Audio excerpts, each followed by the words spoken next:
My mother died a little over 6 months ago.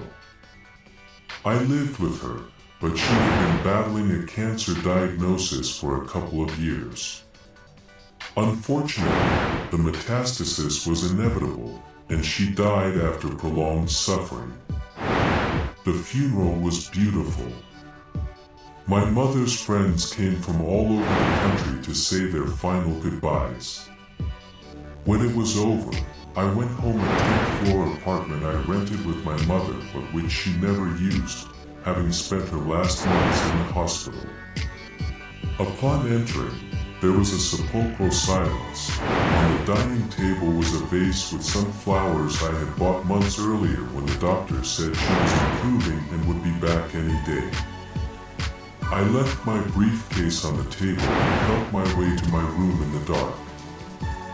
I didn't want to turn on the lights because the exhaustion was shattering my legs. I felt a horrible emptiness in my chest, as if I had cried for entire months, and the truth is, I had. Although I had seen so much suffering in her that deep in my heart, I longed for her to finally find rest. The following days were the same as always. I'd get up, have a quick breakfast, and run to the metro to get to work. My office was in the farthest corner of the building, right next to the company's servers. Rarely did anyone greet me. There were days when I didn't even go in and no one noticed my absence. But I liked going to the office. I didn't want to be at home. Every day at home, I felt like Mom would walk in at any moment. The only times I spoke to anyone at the office were when there was a server issue. In those cases, Mark from accounting or Jane from human resources would come by with excessive friendliness, so I'd attend to their problem.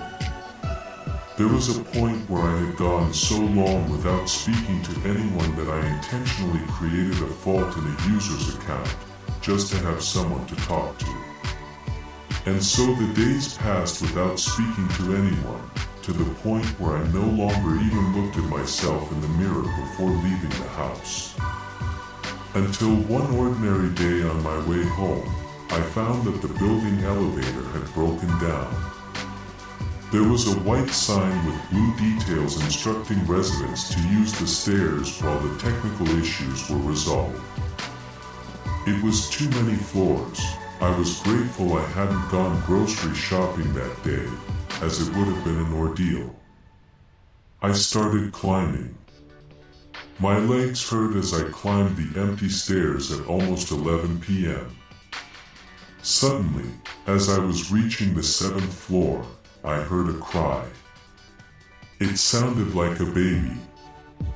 At first, I ignored it, but the sound became clearer and more audible. It was a meow. But it wasn't just any meow. A kitten was crying out in desperation.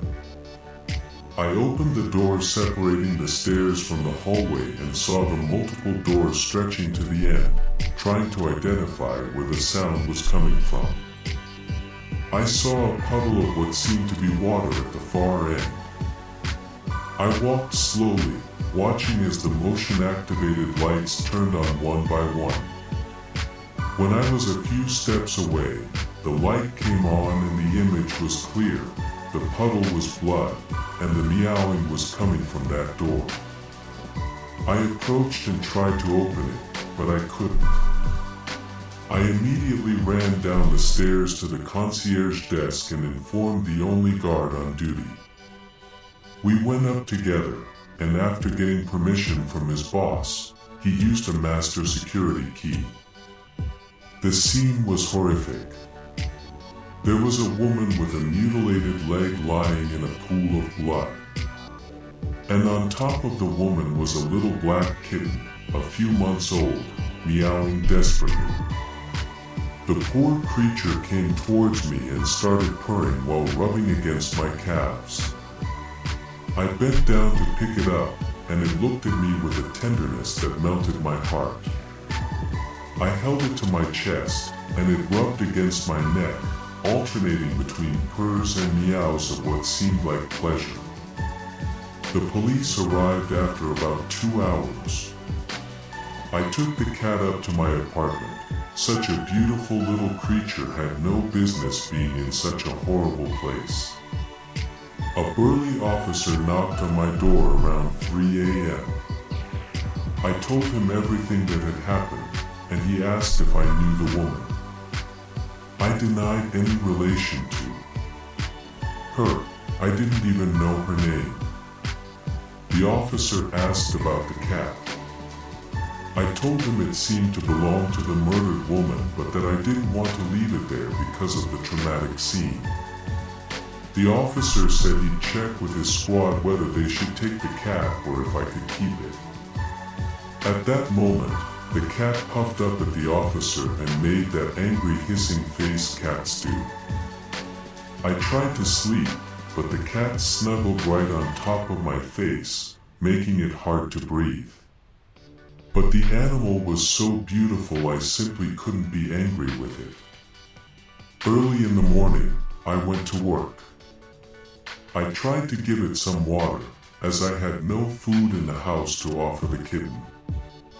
The day at the office was as long as any other, but I was particularly free of tasks, so I decided to leave a note on my desk with my phone number. Call me if you need anything urgent, grabbed my things, and left. Right across from my office, there happened to be a pet store. Upon entering, an older, gray-haired man with a mustache greeted me with great cheer. How can I help you? Thank you.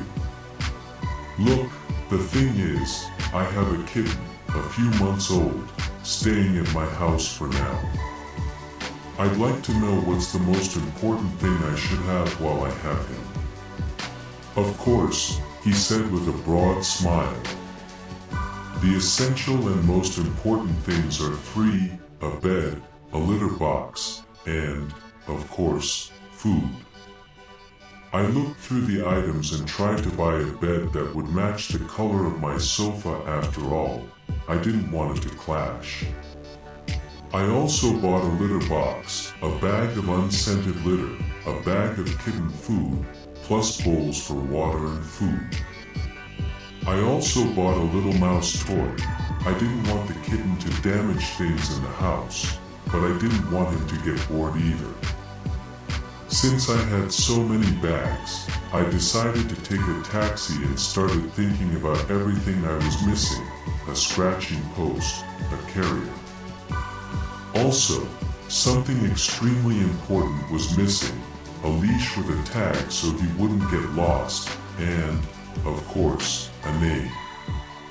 What was I going to call him? Normally, I'd stay silent for the entire taxi ride, but the driver, seeing me so loaded, said, "So, new pet? A cat, right?" "Yes, sir. It's a kitten I found."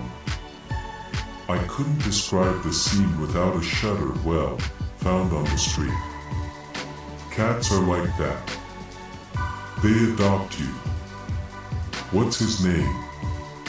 Honestly, I haven't thought about it. You could call him Rasputin. It's a name my grandmother always used for her cats. Usually for black cats. We chatted a bit more and quickly arrived at my place. As I said goodbye, I thanked him for the conversation and commented that I would indeed name my kitten Rasputin. When I entered the building, it was the same guard who had accompanied me on the day of the horrible scene. "Hey, have you heard anything about the case? Do they know who's responsible?"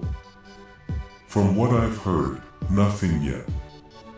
The police have come several times and taken evidence, but it seems they have no suspects yet." I took the elevator, grateful it was working again because I was carrying things. Upon reaching my floor, I could hear the meowing from the hallway. That sound filled my chest with warmth. Someone was waiting for me at home. I opened the apartment door, and the cat lunged at me. He was purring like crazy, and I dropped the things to hug him. I felt an intoxicating happiness. "Rasputin," I said, and he immediately looked at me as if recognizing an old friend, but quickly changed his expression back to that of the usual sweet cat. "Look what I brought you," and I showed him all the things. "You must be starving, so I'll serve you some food." I arranged the things and served him some of the kibble the man at the pet store had given me.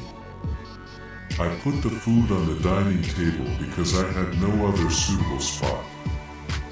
He approached curiously but simply sniffed the food with indifference. "I guess you're not that hungry," I tried to convince him to eat, but he just got in.